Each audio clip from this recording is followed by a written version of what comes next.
momentum, dahan-dahanin dapat. Ayun, si Turk Mark off the double team. Nakakawala siya from Chris Jackson and John Best.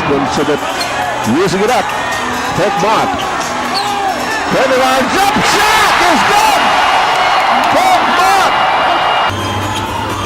Ayun, magandang pili. Oh, goes! Good timing, perfect timing there between Marvin's Victoria and Turk Mark on the spin. There's a basketball para sa 4 minutes yan. Ito naman yung defend mo dyan. Larry Deposo, hihila pa sa pero Ayaw, pinaalis pa ng mo. There, ako naman.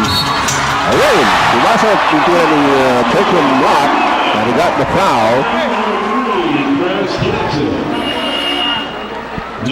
Itong si Dynamite Danny. Yan, dyan sa may right side yan. Wow! One-handed shot yun para kay Turk Mott. Miguel, I'll give John Best that shot anytime. Mahirap yun at he won't make that shot. But this time, si Turk Mott naman,